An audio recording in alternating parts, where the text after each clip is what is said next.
I was born in the same sturdy brick house my great-great-grandmother had built. I was told at an early age never to go into the attic.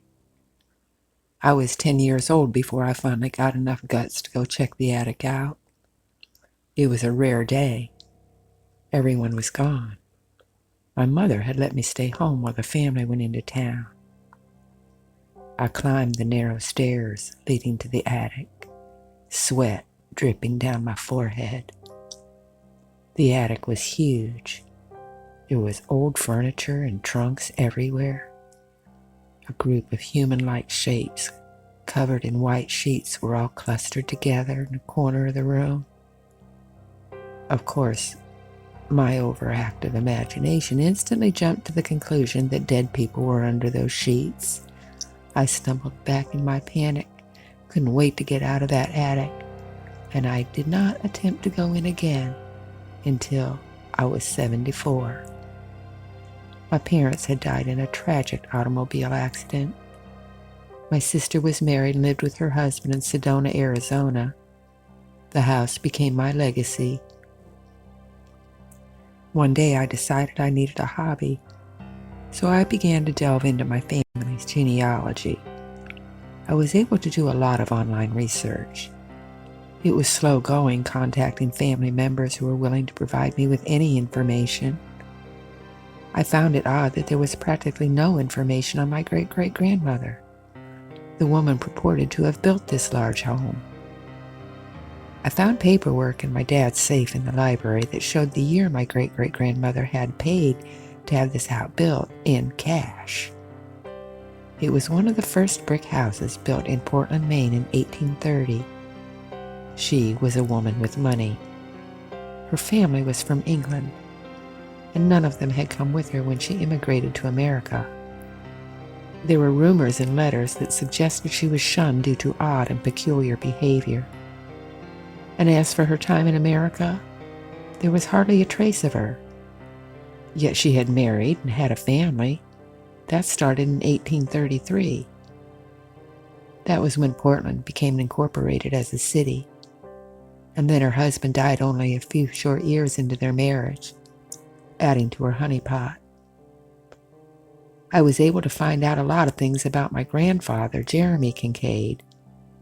He had become a state senator and was a well-respected man in Maine. He had 6 children.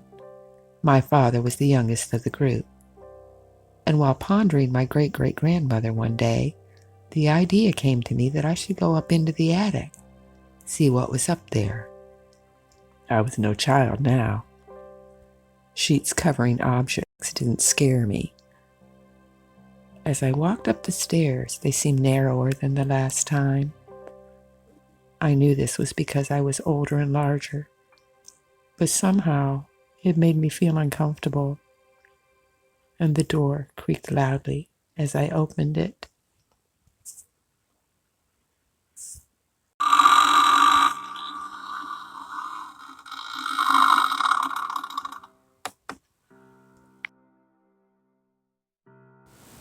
It was still light outside, but shadows were forming in the niches and corners of the attic. I went to a row of old steamer trunks and opened one. It was full of oddities like shrunken heads and voodoo dolls. I went to another one and it was full of books. They appeared to be in foreign languages like Greek and Arabic. It was obvious they were very old. They had ornate gold gilded jackets and were bound in leather. I stood up and looked around the room, spotted the figures under the sheets. I hesitated for a moment, and then I reached out and pulled off the nearest sheet with dramatic flair. And then I froze. The thing uncovered was something out of H.P. Lovecraft's nightmares. Its misshapen body, half man, half monster, gleamed in the fading light. I had never seen anything like it. Stunned, I pulled the sheet off another statue. It looked part bull, part man. As I uncovered the rest of the statues, my mind had a hard time accepting what I was seeing. They were all grotesque and unique. When I got to the last sheet, I uncovered a large oval mirror set in a mahogany frame. Its glass was smoky at the edges, but its center was still in good shape. As I was gazing at my reflection, another reflection appeared. "Don't just stand there. There's work to be done," the woman in the mirror said. I fell backward. I fell on the floor. What the? "Oh, get up. I need out of here." I stood up, my eyes wide in terror, and stammered, "Who are you?" The woman looked at me thoughtfully. "I'm Josephine Storm. I believe you are one of my descendants." I turned and ran out of that attic. I didn't even bother to close the door. I was breathless and filled with horror and confusion when I got to my library. My mind was trying to accept what I had seen and heard, but it wasn't logical. It couldn't be real. Yet I saw and heard something. My curiosity about my great ancestor was piqued. I had to find out more about her. I spent the rest of the day going through the books stacked neatly on the shelves surrounding the room. I was looking for anything that had to do with my mysterious relative. Yet my search was unsuccessful. Not willing to give up, I opened the center drawer. I went through it carefully. Nothing of interest. I tried the upper right-hand drawer and the lower one. Nothing. The left-hand door was locked. Curious now, I examined the keyhole. There must be a key somewhere. I went back to the center drawer and I found a little tin box. Inside was a gold key. It fit the drawer perfectly. Sliding it open, I saw a small book. The Diary of Joshua Storm, my grandfather. I sat at the desk and read the diary, and my grandfather's words chilled me to the bone. Josephine was a witch.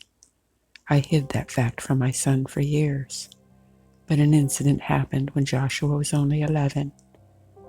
The newly formed township of Portland had a mayor and a city council. A concerned citizen appeared before the leaders one day and claimed she had put a spell on him and his livestock. The city leaders consisted of Puritans who believed that the devil, warlocks, and witches wandered the land victimizing unwary humans. When one of Josephine's servants reported he had heard her talking to the devil, the city fathers decided that action needed to be taken.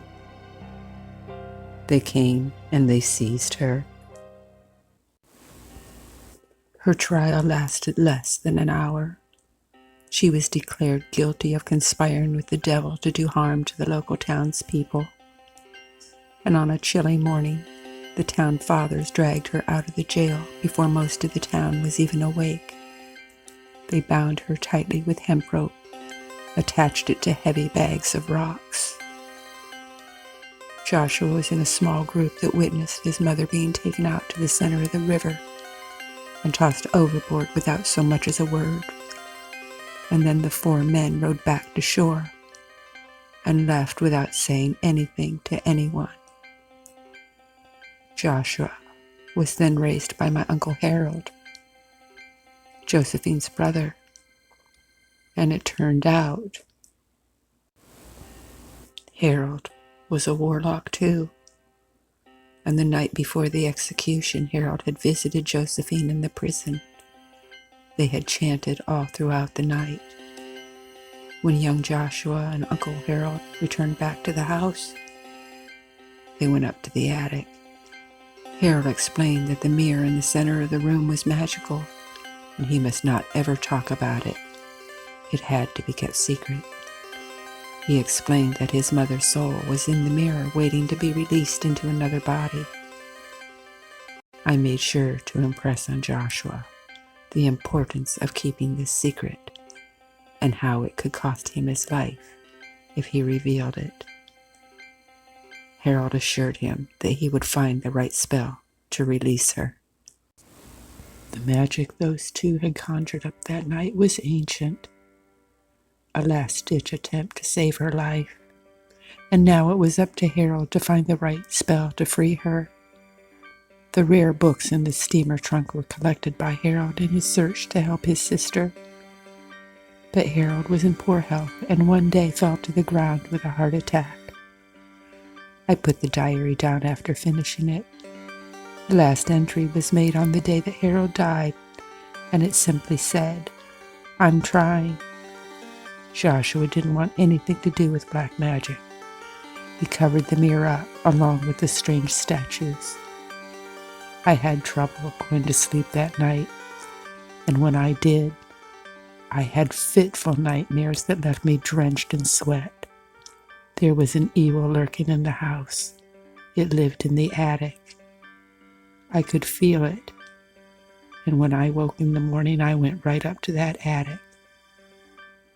As I went up the stairs, I could only think about destroying that mirror and the thing that lived inside it.